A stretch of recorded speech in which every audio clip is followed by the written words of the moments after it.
let's move over to Mastercard here, because that was a similar looking report and a similar, I think, sound on the call, where the optimism was obviously still there, even though the numbers are challenged in some areas. But I mean, Mastercard, the numbers, net revenue down 14% for the quarter.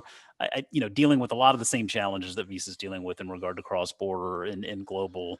But what stood out to you in regard to Mastercard's quarter?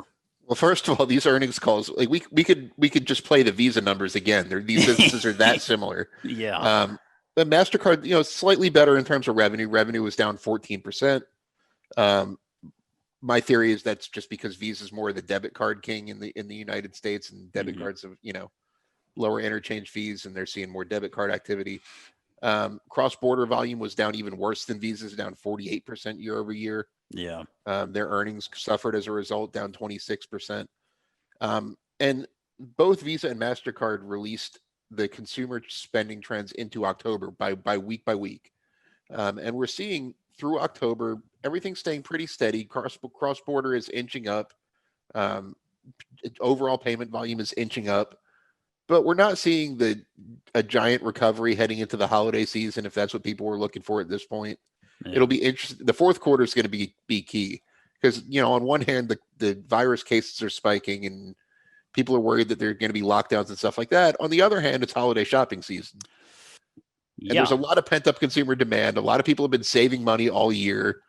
So it'll be really interesting to see how the next quarter plays out for both of these. But as far as the numbers, it wasn't too surprising. I mean, I expected cross-border I actually thought cross-border would be down a lot more than 48%, just based on how locked down everybody's borders are these days. Yeah. Mastercard 4% overall volume growth was exactly in the U.S. was exactly the same as Visa's.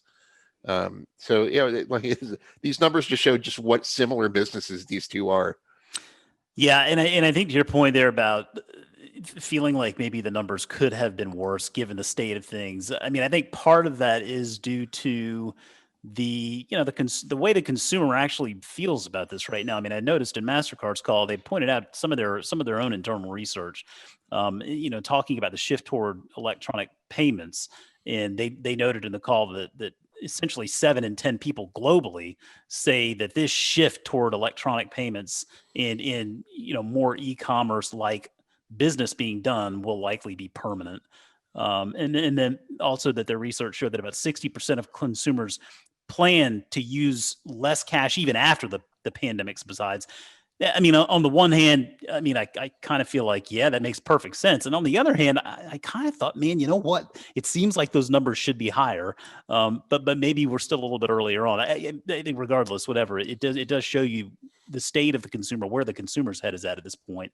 And that definitely is going to play something into these businesses' favor longer down the line, right? I mean, that I think is sort of that's a good long-term trend that you like to see, that these businesses are focused on capitalizing on, and I think they'll continue to do that. Yeah, just one big, if I put a one sentence takeaway, is that consumers are spending money, but within their home countries. Yeah. If Visa and Mastercard are not going to set new earnings records for each company until cross-border returns, which I don't see happening till mid next year at the earliest.